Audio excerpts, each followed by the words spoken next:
임마누엘.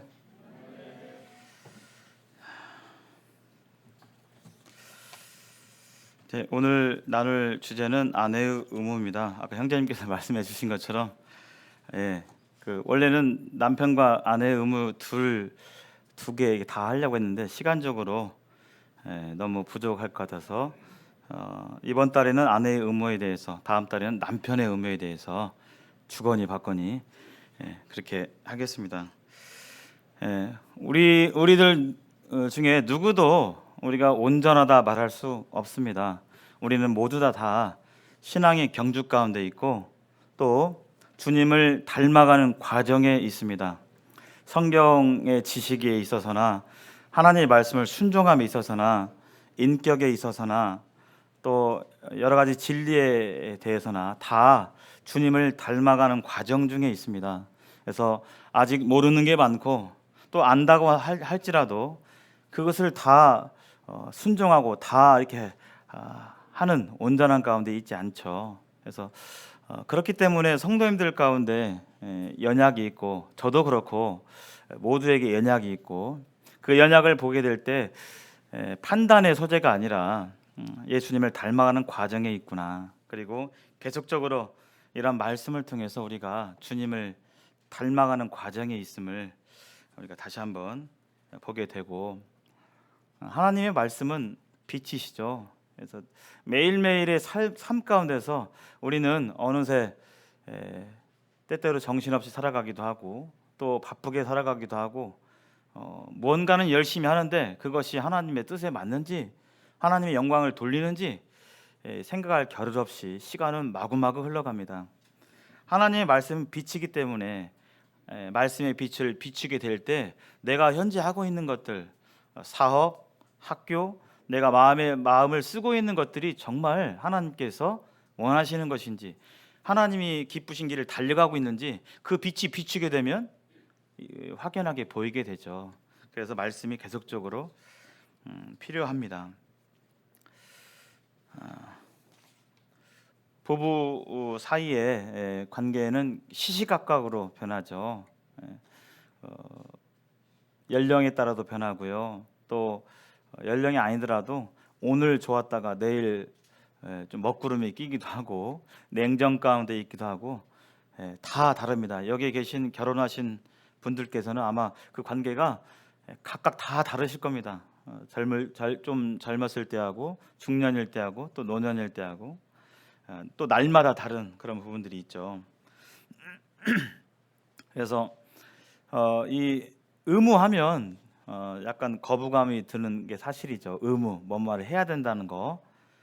그러나 아까 말씀하신 것처럼 하나님의 말씀에 순종하고자 하는 마음이 있는가, 지식적으로가 듣게 되는데 거기에 그치지 않고 정말 내 마음 가운데 이것이 하나님의 뜻인데 순종하고자 하는 그런 마음 중심이 있는가, 우리는 그것을 스스로 자문해 보고 주님께서 이 시간 우리 각자의 마음에 묻고 계십니다. 그래서 부부 사이의 관계는 사실 남녀의 성 정체성이라든지 남녀의 차이, 이것은 하나님의 창조 질서 가운데서 이미 계획되고 정해진 것입니다. 그래서 남자의 위치가 있고 여자의 위치가 있고, 남자와 여자가 평등하지만 어디가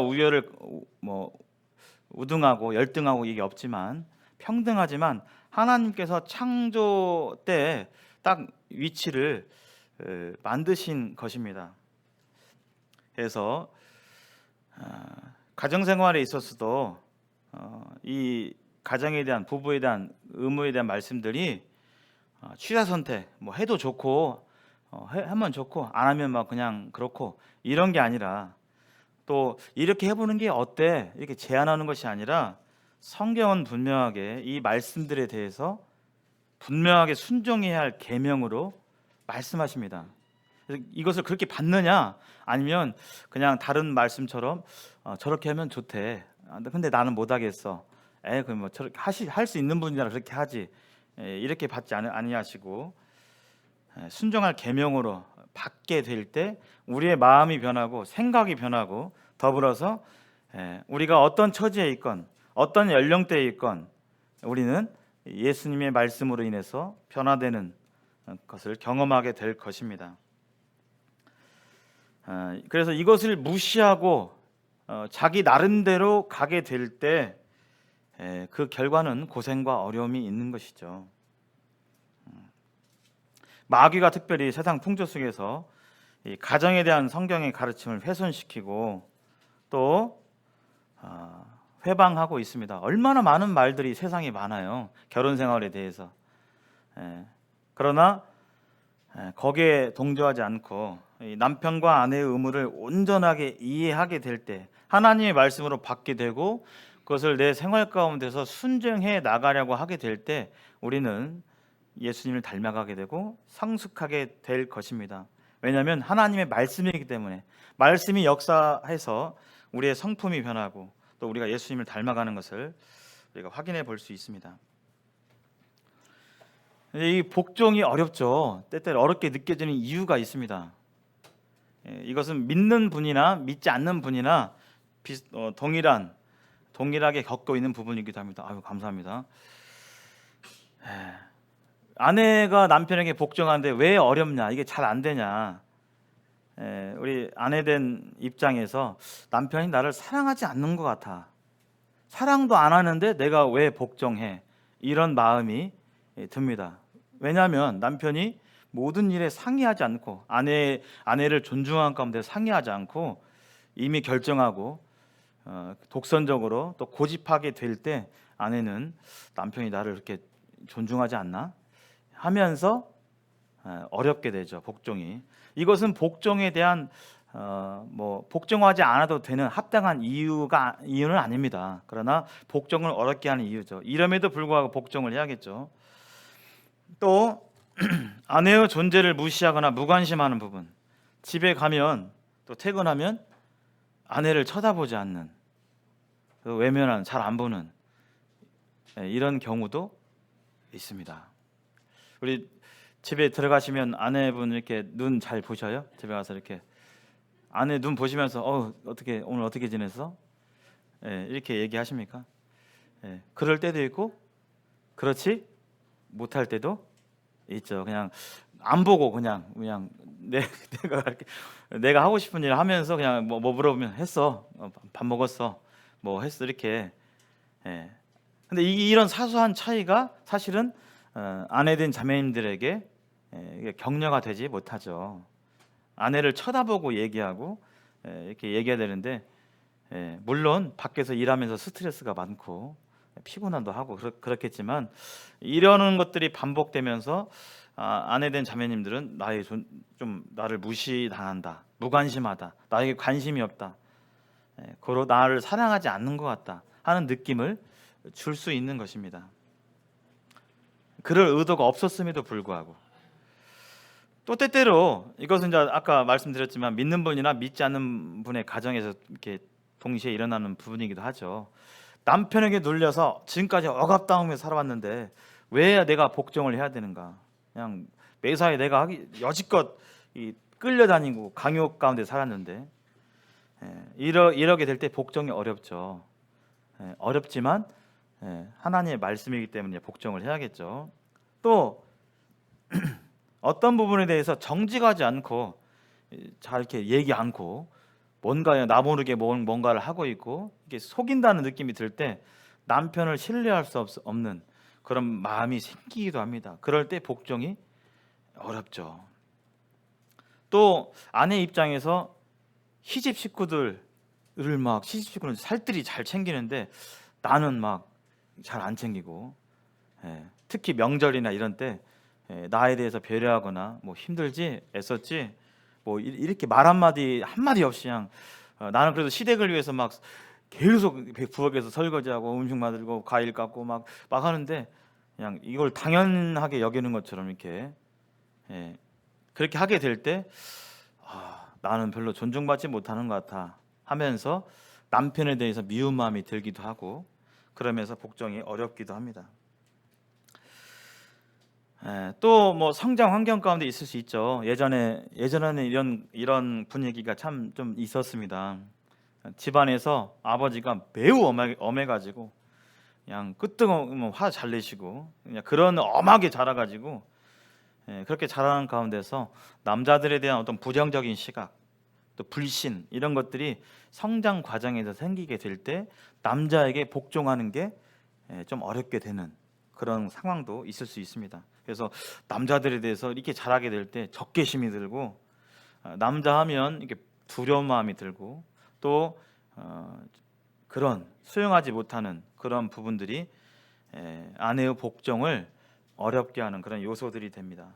세상에서는 이런 요소들 때문에 남편에게 복종하는 것이 그것은 옳지 않아. 복종하지 않는 것이 정상이야.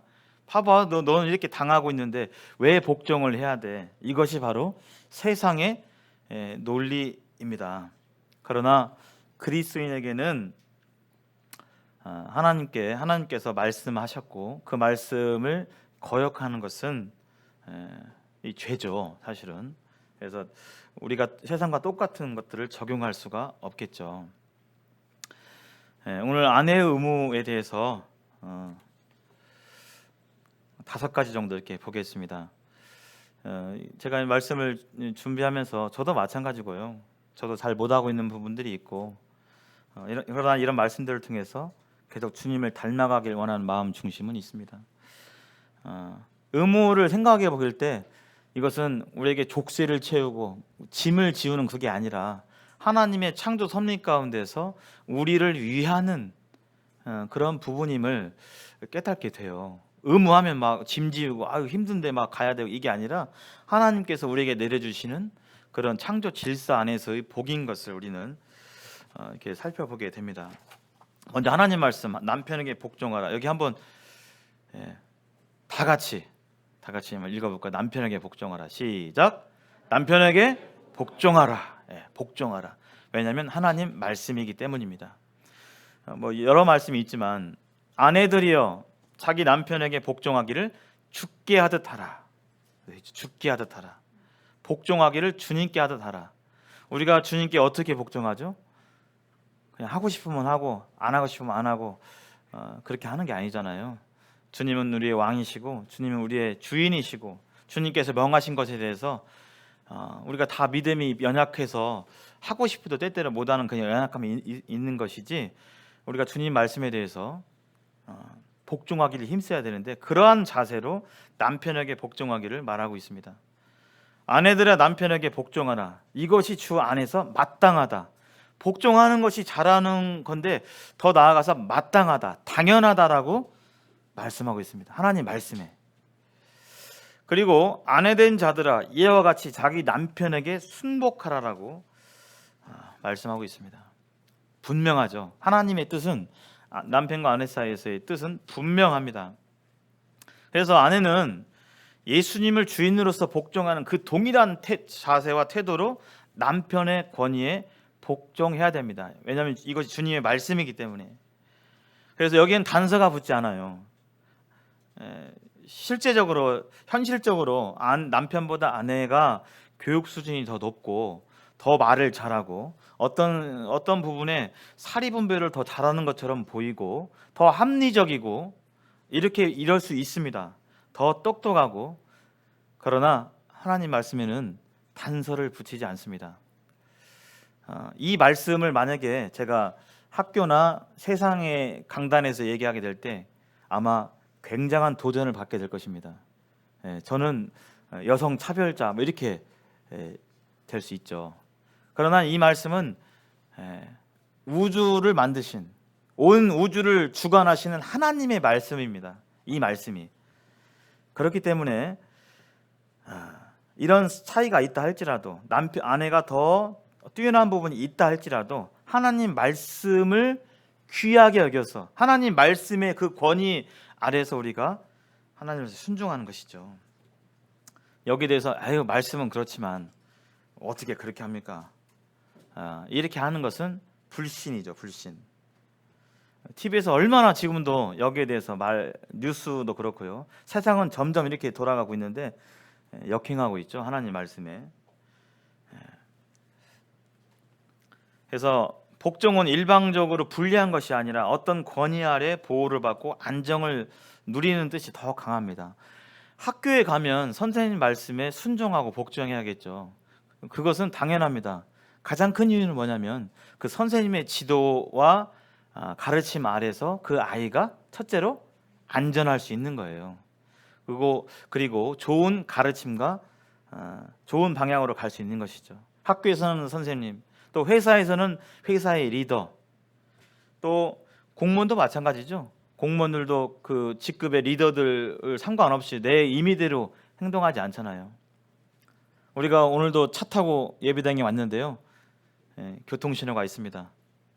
교통신호에 복종하셨습니까? 교통신호에 복종 안 하면 어떻게 되죠? 사고가 나죠. 교통신호에 복종한다는 거 조금은 귀찮은 일입니다. 바쁘고 힘들 때 이거 좀 안 했으면 이거 좀 무시하고 하면 빠르고 편할 텐데 이거 힘들다, 이건 짐이다가 아니라 그것은 우리의 안전, 우리의 안위를 위해서 교통신호에 따르고 순종하는 것은 그런 의미가 있는 것이죠. 그래서 아내가 남편에게 복종한다는 것은 그런 맥락이 있는 것입니다. 근데 이제 여기에 거부감이 있죠. 왜냐하면 우리 한국 사회가 유교의 전통 가운데 있었기 때문에, 유교에서는 저번에 말씀드렸잖아요. 남존여비, 남자와 여자가 평등하지 않다는 거예요. 그런 영향권에 있었기 때문에 상대적으로 전 세계적으로도 마찬가지고 상대적으로 우리 여자분들이 많은 차별과 억압을 당해왔기 때문에 당한 게 많이 있기 때문에 더 이상 못 참겠다, 복종하는 거 싫다, 이러한 그 반작용이 우리 마음 가운데 있는 것입니다.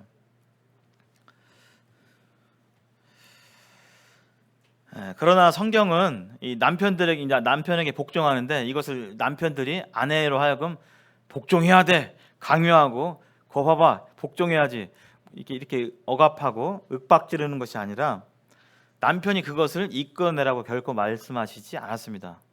성경 자체가 그렇게 말씀하고 있는 겁니다. 이 복종은 우리가 주님께 섬기고 순종하게 될 때 의무에 의해서 싫은데 막 억지로가 아니라 주님 은혜 때문에, 주님의 말씀, 그분의 성품과 말씀 때문에 우리가 순종하는 것처럼 자발적으로 자원함으로 그런 순종과 섬김이 동기가 되어야겠죠. 하나님 말씀에 의해서. 그래서 복종은 그리스도의 주 되심을 우리 자매님들이 인정하는 것입니다. 지금 너울을 쓰고 계시는데요. 이것 또한 주님의 주 되심에 대해서, 주님의 왕 되심에 대해서 이 너울을 통해서 지금도 천사들에게 우리는 가르치고 있는 것입니다. 남편이 가정에서 어떤 역할을 제대로 못할 수 있습니다. 경제적으로 남들과 비교해서 조금 벌어다질 수도 있고, 또 영적으로도 마찬가지고요.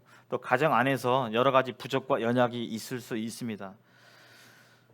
그렇다 할지라도 성경은 아내가 그를 머리로서 존중하고 섬겨야 함을 하나님께서 말씀해 주셨습니다. 남편에게 복종하지 않는 태도가 이런 모습이겠죠. 늘 비판적인 사고를 가지고 왜 그건 그렇게 해? 저 집은 저렇게 하는데 저 집 남편은 저렇게 하는데, 이렇게 늘 비교함으로 인해서 남편의 이 머리됨을 꺾는, 자신감을 손상시킬 수 있는 그런 태도를 가질 수 있죠. 이것은 복종하는 태도가 아니죠. 그리고 남편이 뭔가를 결정하는데 늘 토를 달고 불평하고 이런 것도 복종하지 않는 태도입니다. 또 아내가 남편을 조종하고 또 자신의 뜻을 관철하고자 때때로 부부간의 육체적인 관계를 거절하기도 하고 이렇게 하면서 하는 것들은 전부 다 하나님 말씀에서 벗어난 복종하지 않는 태도인 것을 볼 수가 있습니다. 가정 안에서 그 가족 상담가들의 말에 의하면 아내들이 남편을 조종하고 윽박지르고 휘어잡는 가정에서는 그 자녀들도 불순종하게 되는, 부모에게 불순종하게 되는 경우가 통계적으로 많이 있다라고 그럽니다. 또한 남편에게 복종해야 되는 이유가 뭐냐면 천사들을 인해서 복종을 해야 됩니다. 지금도 천사들이 보고 있죠. 타락한 천사들도 보고 있고. 그래서 우리가 이렇게 머리에 쓰고 하나님의 질서, 여자의 머리는 남자요, 남자의 머리는 그리스도시요, 그리스도의 머리는 하나님이시라고 하셨는데, 하나님의 이 창조 질서에 순종하는 것을 실제로 눈에 보이게 가시적으로 하고 있는 것이 자매님들께서 너울을 쓰고 계신 것이고, 우리 형제님들은 머리에 쓰지 않고 있는 것이죠. 남자의 형상이 그리스도이기 때문에, 그래서 이런 부분으로 인해서 복종을 해야 되겠죠. 또 여자의 위치, 이 복종하는 위치는 타락 전이나 후나 변함없는 창조 질서 가운데 있는 것이죠. 타락 전에도 여자의 존재 목적이 돕는 배필로서 하나님께서 아담에게 이끌어 주신 것이고, 죄를 지은 이후에도 하나님께서 이렇게 말씀하시죠. 남편은 너를 다스릴 것이니라. 여자를 다스릴 그럴 권위자와 존재로 하나님께서는 남편을 얘기하고 있고, 또 남편에 대해서 복종할 것을 말하고 있습니다. 여기까지 얘기 들었는데 자매님들의 표정이 좀 네, 좋으시죠? 좀 어두워가는 그런 느낌이 좀 들어가지고,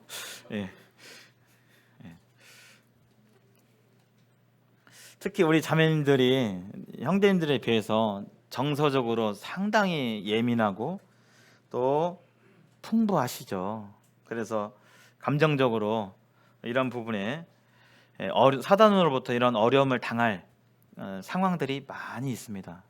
우리 자매님들이 가정에서도 우리 아내된 분들의 마음이나 이 생각이 흔들리게 될 때 거기에 형제님들도 영향을 받는 경우가 있죠. 그래서 하와가 이런 부분이 넘어가서 이제 아담에게도 그런 죄가 들어갔는데, 그렇기 때문에 아내된 분들이 남편의 복종하고 그 권위 안에 들어감으로 인해서 사단의 공격으로부터 보호를 받아야 되는 그러한 원리가 이 부분에 담겨져 있습니다.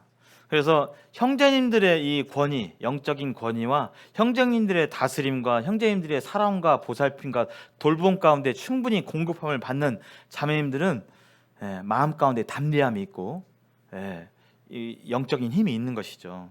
그래서 이런 부분들에 대해서 성경은 말씀하고 있습니다. 우리가 알다시피 순종은 내 권리와 내 주장, 세상에는 자꾸 권리 얘기하잖아요. 내 주장, 내 생각, 내 욕심, 내 야망, 내 계획, 이것이 죽지 않고서는 결코 내가 중심으로 주님께 순종할 수 없습니다. 이것은 순종의 원리가 그렇잖아요.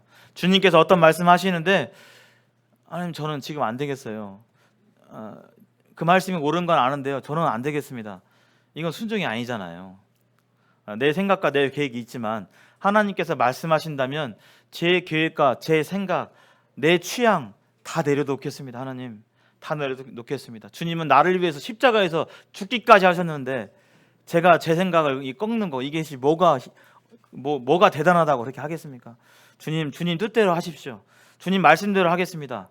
이것이 순종의 올바른 모습인데, 아내가 남편에게 복종하게 될 때도 그런 것들이 개입하게 될 때 내가 죽지 않고서는 결코 순종하기가 어렵죠.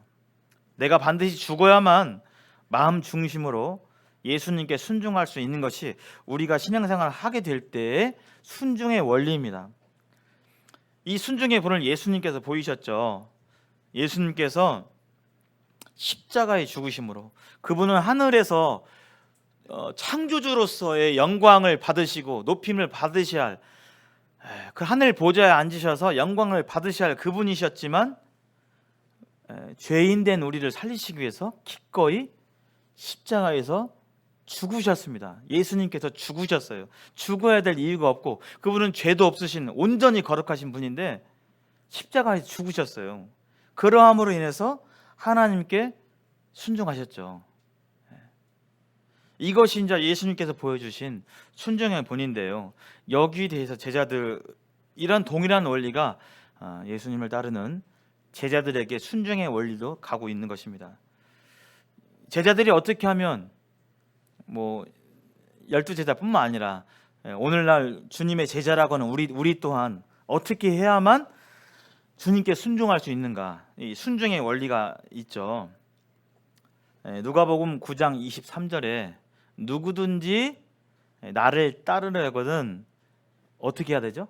주님을 따르려면 첫 번째 자신을 부인하고, 자신을 부인해야 되는 것입니다. 내 생각, 내 감정, 내 계획, 내 마음, 주장, 생각, 이거 다 부인해야 돼요. 부인. 이게 없는 게 아니라 다 있잖아요. 내 생각과 내 계획이. 근데 하나님 말씀 앞에서 그것을 내려놓아야 되겠죠.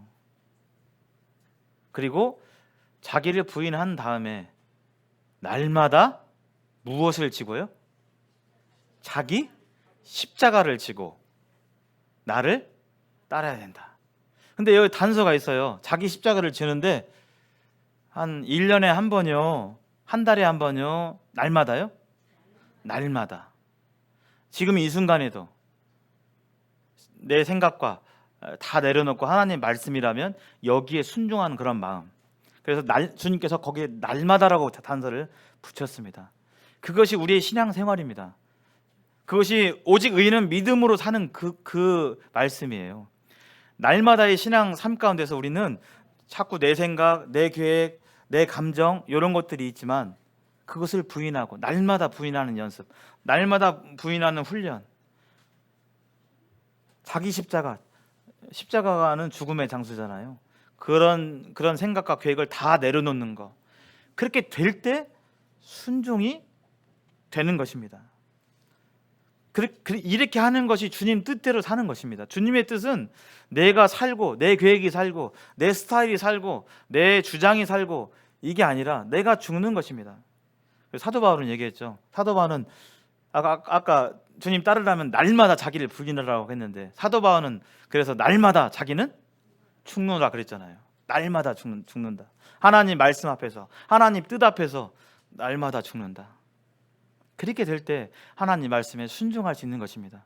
하나님 말씀이 그냥 피상적으로 내 마음에 다가와서 그냥 감동 있고 그냥 스쳐가는 능력 없는 말씀이 아니라, 우리가 이런 작용이 마음 가운데서 일어나게 될 때 그 말씀이 내 안에서 역사하게 되고, 그 변화, 말씀이 내 삶 가운데서 말씀이 주도하는 역사를 내 스스로 볼 수 있게 되는 것입니다. 그래서 아내된 분들께서는 이러한 원리에 따라서 어떻게 하면 주님 말씀에 순종할 것인가? 역시 자기 십자가를 져야겠죠. 즉 내 생각과 내 모든 것들을 다 내려놓고 남편에게 복종하는 하나님 말씀에 십자가에서 내 생각을 죽이는 것이 되지 않으면 남편에게 복종하기가 어렵습니다. 갈라디아서 2장 20절에 내가 그리스도와 십자가에 못 박혔다 그랬잖아요. 나는 죽었다고 그랬잖아요.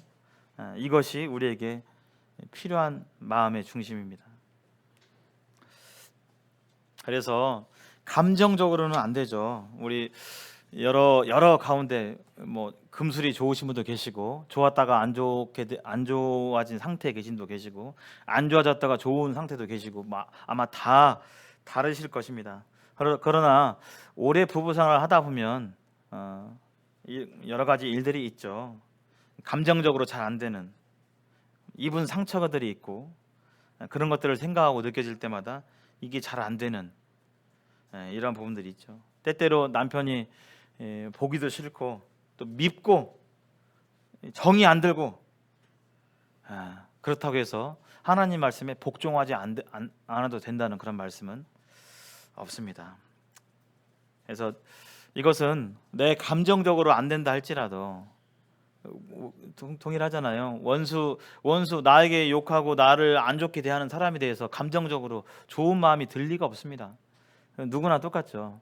근데 하나님 말씀에 대해서 원수를 사랑하라고 하신 말씀에 대해서 우리가 자꾸 그 말씀을 되새기고 말하고 선포하고, 내 감정은 저 사람이 싫지만 하나님 말씀에 원수를 사랑하라고 하셨기 때문에 하나님 저를 원수를 사랑하겠습니다. 여전히 미운 감정이 있지만 저는 그렇게 하기를 원합니다. 하나님 사랑하겠습니다. 이렇게 하게 될 때 그 감정들이 성령의 도우심으로 말미암아 이 감정이 변화되는 것들을 경험할 수가 있습니다. 마찬가지로 남편에 대해서 때때로 용서가 안 되고 복종하지 못하고 하게 될 때 감정적으로 이렇게 마음으로 의지를 사용해서 선포하게 될 때 그런 변화들을 우리가 경험할 수 있습니다. 그래서 이게 잘 안 되면요, 아내 된 분들은 남편에 대해서 기대가 안 되고 이게 용서가 잘 안 되고 하게 될 때 그 관심을 자녀들에게 향하고 쏟는 경향이 있어요. 그래서 자녀들에게 그런 마음들을 집중하게 될 때 하면서도 이제 자녀 모습 속에서 남편의 그런 닮은 것들이 보이면 또 자녀들을 억누르고 하는 경향도 우리는 볼 수가 있습니다. 그래서 남편에게 복종한다는 것은 남편을 가르치거나 지배하지 말라는 것입니다. 성경 말씀에 이런 말씀이 있죠. 디모데전서에 여자는 일체에 순종함으로 조용히 배우라. 여자가 가르치는 것과 남자를 주관하는 것을 허락지 아니하노니 오직 조용할지니라. 무엇을 배우고자 하거든 남편에게 배우라고 이렇게 성경은 여러 원리에 의해서 말씀하고 있습니다. 이렇게 하신 믿음의 분들이 좀 많이 계시죠. 대표적으로 사라가 그렇죠. 베드로 전서에서 전에 하나님께 소망을 두었던 거룩한 부녀들도 이와 같이 자기 남편에게 순종함으로 자기를 단장하였나니 사라가 아브라함을 주라 칭하여 순종함 같이 너희는 선을 행하고 아무 두려운 일에도 놀라지 아니하면 그의 딸이 된 것이니라. 사라가 아브라함을 주로 불렀습니다. 그를 신으로 불렀다는 것이 아니라 자신의 주권자로, 권위자로 인정하고 불렀다는 것이죠. 근데 아브라함이 처음부터 믿음의 조상이었고 행위와 마음에 전혀 실수가 없던 사람이 아니었죠. 잘 아시는 바와 같이 가나안 땅에 기근이 들었을 때 양식을 따라서 애굽에 갔고 거기에서 아브라함이 거짓말을 했죠. 아내를 누이라. 정말 강건하고 믿음이 서 있는 남자라면 어떻게 했겠어요?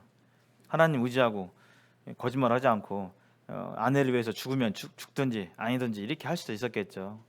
근데 그런 거짓말하고 했음에도 불구하고 남편의 그 연약함과 이런 부분이 있음에도 불구하고 사라는 여기에 대해서 순종함으로 나아갔습니다. 뭐 그 외에도 2번이나 그렇게 했죠. 그래서 사라 마음에 어이구 저 인간을 내가 남편이라고 생각하고 어이구 내가 이게 그렇게 얘기하지 아니했습니다. 순종하게 될 때 결국 하나님의 긍휼과 은혜가 이제 임했죠. 그래서 사라는 남편을 보고 순종한 것이 아니었어요.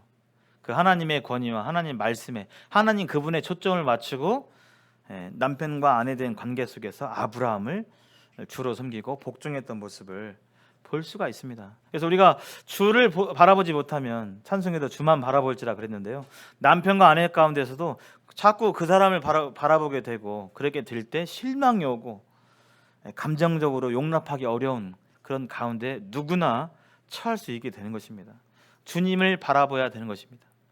주님을 바라보고 순종하고 주님을 믿고 남편에게 복종해야 되는 것이죠. 이것은 남편에게도 마찬가지입니다. 아내 사랑도 마찬가지죠. 원리가 똑같아요. 이건 다음 달에 살펴보겠는데요.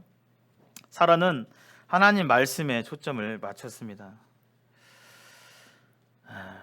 그래서 감정적으로 잘 안 될 때는요 이렇게 하기를 권합니다. 하나님 누구누구 남편이 이런 행동 때문에 저는 용납이 안 됩니다. 감정이 자꾸 미운 생각이 듭니다. 밉습니다.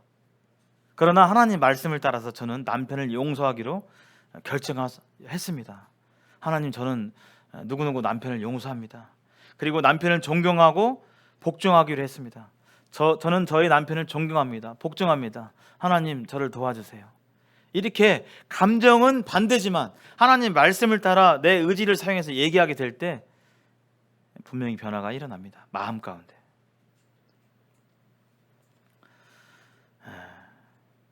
우리 이제 자녀들이 장성한 우리 형제자매들 어떠세요? 나중에 내 아들에게 아들이 계시다면 어떤 자매가 며느리로 들어오셨으면 좋겠습니까? 둘 중에 뭐 하나겠죠. 이렇게 하나님 말씀에 복종하는 그런 며느리감이 오시면 좋겠어요. 아니면 그냥 남편을 이겨먹고 그냥 남편을 막 휘어 잡아가지고 막 그냥 결혼 전에는 살이 푸둥푸둥했는데 막 결혼 한 1년 만에 막 삐쩍 말라가지고 막 어깨는 축 처져 있고 이렇게 되는, 제가 좀 극단적으로 표현했습니다. 예. 어떤 자매가 며느리로 들어왔으면 좋겠어요. 내 아들이 좀 부족하고 아직은 좀 연약하고 지식적으로, 영적으로, 정서적으로 다 어떤 부분에 결함이 있고 하지만 그럼에도 불구하고 그런 내 아들에 대해서 순종하고 복종하고 지지해주고 그런 약점을 메워주고 돕고 하는 그런 며느리가 들어올 때 얼마나 흐뭇하겠어요. 예. 이것은 나중에 반대도 마찬가지예요. 딸들을 가진 우리 부모님들, 나중에 어떤 그 형제가 남편으로 왔으면 좋겠습니까? 오히려 아내에게 막 의지하고 아내에게 물어보고 막 아내에게 기대고, 가장이 리더로서의 그 자리를 인식하지 못하고 막 자꾸 이렇게 하게 되는 그런 사위감을 바라지는 않으실 것 같습니다. 그래서 남편에게 복종하지 않으면 반드시 이런 일이 일어나는 건 아니에요. 근데 이런 일들이 일어날 수 있는 것입니다. 복종하지 않았기 때문에 나는 이렇게 하기 때문에 나는 정당하다, 이런 뜻이 아닙니다. 이럴 수 있는 것입니다. 이럴 수도 있어요. 복종하지 않으면 남편이 마음이 어렵죠. 그래서 집으로 들어오기가 싫습니다. 싫기 때문에 정당하다, 그건 아닙니다. 남편을 가정 밖으로 내몰 수 있는 그런 상황 가운데 있을 수 있는 것입니다. 그리고 세상 사람들과 함께 있는 걸 더 좋아하게 될 수도 있죠. 남편이 어떤 면에서 순종도 안 하고 복종하지 않게 될 때 아내를 포기하고 아내에 대해서 그냥 기대하지 않는 그런 냉랭하고 부부 사이 관계가 깨어지는 그런 처지에 놓일 수 있는 것입니다.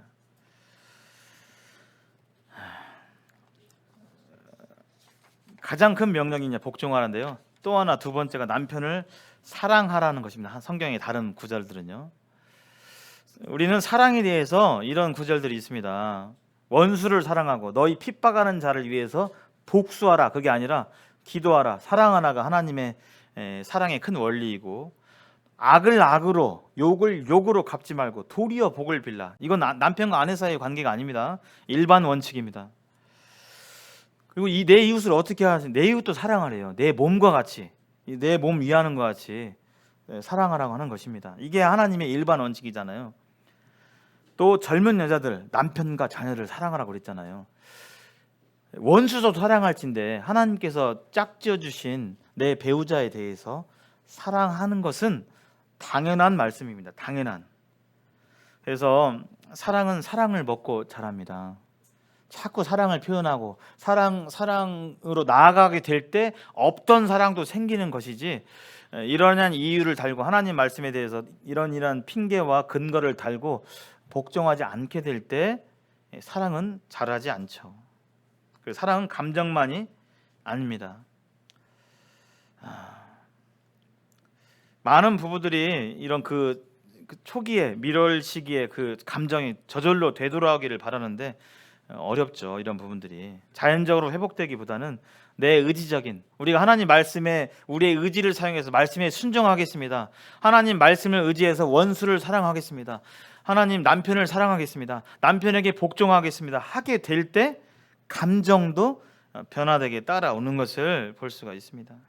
왜냐하면 하나님은 사랑이시고 하나님의 말씀하신 사랑은 근본적으로 자기 중심적인 것이 아니라 희생적인 사랑이죠. 우리 주님의 사랑이 그랬죠. 우리 주님의 사랑이.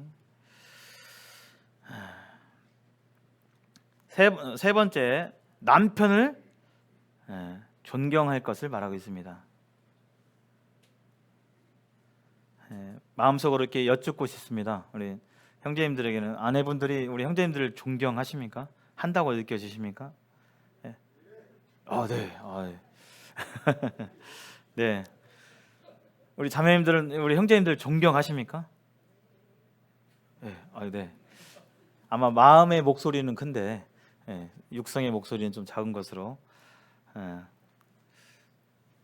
하나님 말씀이 그렇습니다. 남편을 존경하라고. 우리 형제님들 마음속에는 아내로부터 존경을 받고 싶은 그런 마음이 있어요. 하나님 말씀에 존경할 대상이 못 된다 할지라도 존경하게 됩니다. 우리가 아까 남편을 복종하라고 했는데 그냥 몸이 건조하게 하기 싫은데 뭐 억지로 복종하는 것이 아니라 우리는 이런 존경하는 마음과 함께 복종해야 할 것을 성경은 말하고 있습니다. 우리가 주님께 순종하는데 하기 싫은데 억지로 그냥 이게 아니라 우리가 주님의 경외함 가운데서 주님의 은혜 가운데서 우리가 순종하잖아요. 그런 주님을 경외함 가운데서 존경함 가운데서 죽게 하듯 복종하라고 했는데 그런 존경과 함께 우리는 복종해야 할 것을 성경은 또 다르게 말하고 있습니다. 그래서 존경심 없는 순종은 진정한 순종이 아니죠. 우리 형제님들에게 존경을 나타내는 방법, 남편의 말을 어떤 말을 듣게 될 때 주님께 하듯 듣는 태도를 가져야 됩니다. 아까 죽게 하듯 복종하라고 그랬잖아요. 죽게 하듯 남편 말을 주님께 하듯 듣는 태도를 가져야 됩니다. 주님이 그걸 보셔요. 마음 중심을. 그리고 모든 문제를 남편에게 묻고 결정하시기 바랍니다. 물론 이것은 콩나물 3,000원어치 사야 돼요. 아니면 뭐 이거 이런 거 말고요. 중요한 부분에 대해서 뭐 사사건건 막 이게 아니라 중요한 부분에 대해서 그것이 재정이든 가족 대수사든 믿음의 일이든 남편에게 묻고 하게 될 때 머리 된 남편이 여기에 대해서 결정할 수 있도록 자꾸 결정의 자리를 내어드리는 그것이 바로 존경하는 방법입니다. 그리고 모든 사람, 자녀들 앞에서 남편의 권위를 세워주시기 바랍니다. 특별히 자녀가 있는 장소에서 또 친척이 있는 장소에서 남편의 연약이 있지만 남편의 좋은 점들 이런 부분들에 대해서 권위를 세워주게 될 때 그것이 바로 남편을 존경하는 그런 부분이기도 합니다.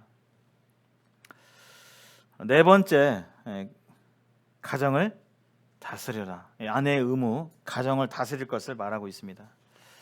성경에 젊은이는 시집 가니까 아무래도 자매님이겠죠. 아이를 낳고 집을 다스리고 대적에게 회방할 기회를 조금도 주지 말기를 원하노라. 또 자매님들은 그 집안일을 보살피고, 여기 보면 젊은 여자들은 집안일을 하며 이렇게 말씀이 있죠. 그래서 이 가정을 다스리는 것은 형제들에게도 가정을 다스리라고 말씀하고 있습니다. 그러나 이제 하는 분야가 다르죠. 형제님들은 가정을 리더하고 어떤 것들을 결정하고 책임지는 그런 다스림이고, 우리 자매님들은 좀 더 세부적으로 하는 그런 다스림이겠죠. 그래서 가정을 돌보고 자녀들을 양육하는 것이 아내들에게 주어진 첫 번째 우선적인 책임입니다. 하나님이 나를 부르심에 우선적인 그 1순위는 어떤 직장에 다니면서 이런 것도 뭐 그렇겠지만 그보다 앞서는 것은 뭐냐면 아내로서 집안일을 돌보고 자녀들을 양육하는 것이 하나님의 자매님들을 향한 첫 번째 부르심이에요. 그래서 잘 정돈된 그리스도인 가정은 참으로 아름답고 참으로 귀하죠. 그래서 집안 청소라든지 집안 정돈, 부엌일, 남편의 필요 얼마나 지금 할 일이 많아요. 근데 이것이 아내 된 우리 자매님들의 첫 번째 일이라는 것입니다. 아이들을 먹이고 가르치고 숙제를 도와주고 집 주변 잘 관리하고 또 주변의 이웃들과 좋은 관계를 맺고 그 가운데서 복음을 전하고 잘 사귀고 또 그들을 섬기고 하는 그런 것들, 그다음에 시댁과의 관계라든지 이런 친정과의 관계라든지 남편 관계라든지 이런 부분들을 사역하는 것이 아내 된 자들의 중요한 사역이고 첫 번째 사역입니다. 근데 이것이 남편하고 이게 헛갈리고 하게 될 때 자녀들은 정체성에 대해서 혼란을 느낍니다.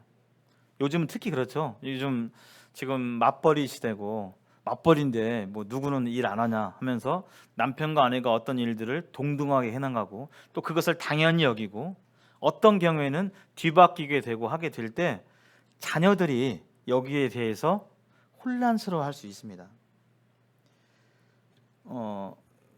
도와줄 수는 있죠. 형제님들이 이제 이런 일들 도와줄 수는 있습니다. 근데 자녀들에게 있어서 형제님들이 그 일을 하는 것이 아예 그 자리매김 된 것이 보여지게 될 때 이것은 부정적인 영향이 있을 수 있습니다. 아들들이 보게 될 때 아버지가 늘 막 집안일을 다 하고 막 이렇게 될 때 아버지는 저런 일을 하는가 보다. 그게 나쁜 건 아니에요. 근데 그 역할에 있어서 아들은 그렇게 배울 수 있는 가능성이 있게 됩니다. 물론 그렇게 하면서 가정을 잘 리더하고 다스릴 수 있죠. 그러나 이런 부분들을 우리는 생각해 봐야 되겠습니다.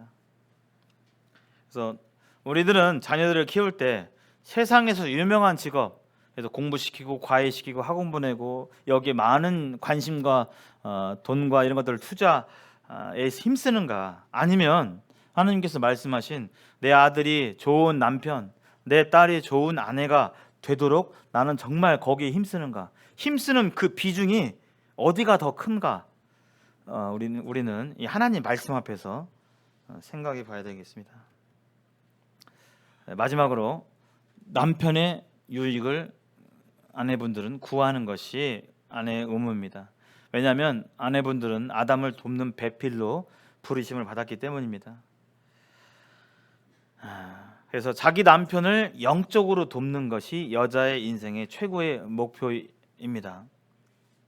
그래서 남편의 간증에 동일하게 영향을 줄 수 있는 우리 자매님들이 누구누구를 험담한다든지, 또 자극적인 옷차림을 통해서 간증이 되지 않다든지, 또 생활 가운데서 사치와 탐욕 가운데 있게 될 때 형제님들의 간증에 영향을 끼치게 되죠. 그래서 잠언 31장에 현숙한 여인에 대해서 나오는데, 그 현숙한 여인은 남편들로 하여금 그 땅의 장로들과 성문에 앉아서 사람들에게 인정을 받으며, 현숙한 여인으로 말미암아 그 남편 된 자가 사람들에게 인정받고 칭찬받고 남편의 유익을 얻는 이러한 이 부분이 나오는데요. 현숙한 여인의 자세이죠. 그래서 현숙한 여인의 남편은 공적인 사역에 더욱 몰두하는데 자유롭죠. 왜냐하면 신경 쓸 것이 없습니다. 집안일에 대해서, 집안의 정리정돈이나 모든 가사일이나 자녀 양육이나 이런 부분에 신경 쓸 일이 없죠. 마음에 고민할 필요가 없고, 왜냐하면 자녀들이 알아서 다 하니까. 그래서 형제들은 더 영적인 일과 형제의 본연의 일에 힘쓸 수 있는 토대가 되는 것이죠. 이것이 현숙한 여인의 모습입니다. 그래서 성경은 고운 것도 거짓되고 아름다운 것도 헛되나 오직 여호와를 경외하는 자는 칭찬을 받을 것이라고 말씀하고 있습니다. 우리 자매님들 리즈 치즈제라고 하죠. 젊었을 때 얼마나 곱고 아름답고 주름도 하나도 없고 머리도 그냥 찰랑찰랑하고 얼마나 그냥 이렇게 이쁘셨어요. 지금도 아름다우십니다. 그런데 우리의 이 육신은 가면 갈수록 어쩔 수가 없어요. 고운 것이 곱지 않게 되고, 이건 누구나 마찬가지입니다. 성경은 우리의 미모에 대해서, 우리의 외모에 대해서 그닥 중요하게 여기지 않습니다. 우리의 속사람에 대해서 가치를 두고 있게 되죠. 오늘 정리해 보면요, 이렇게 정리할 수 있겠습니다. 아내의 5가지 의무. 첫 번째, 가운데 한번 읽어보실까요? 시작. 남편에게 복종하라. 죽게 하듯 복종하라. 그리고 위에 남편을 사랑하라. 사랑스럽지 않더라도 주님의 명령에 따라서 주님께서 나 같은 자를 사랑해 주시는 그 은혜를 따라서 사랑하고, 왼쪽에 남편을 존경하라. 존경하라. 그리고 오른쪽에 남편을 도와줘라. 그리고 집안일을 잘 다스려라. 이것이 5가지 우리 아내된 분들의 의무입니다. 다 하나님 말씀에 이게 순종하는 부분이죠. 그래서 오늘은 우리 자매님들에게만 해당되는 부분이었는데요. 형제님들에 대한 그 책임은 더 크고 무겁습니다. 더 이런 부분에 대해서 크고 더 원대하고 더 필요하죠. 믿음이 더 필요하죠. 그래서 다음 시간에는 남편의 의무에 대해서 살펴보겠습니다. 한 주간 동안, 아니 한 달 동안 우리 형제님들 계시는데요. 복종하기 힘쓰고 또 존경하는 그런 표현하시고 사랑한다고 얘기하시고 또 그렇게 돕고 또 집안을 잘 다스리고 집안을 다스리고 형제님을 돕는 배필로서의 역할을 잘 해 나가시기를 바라겠습니다. 감사합니다.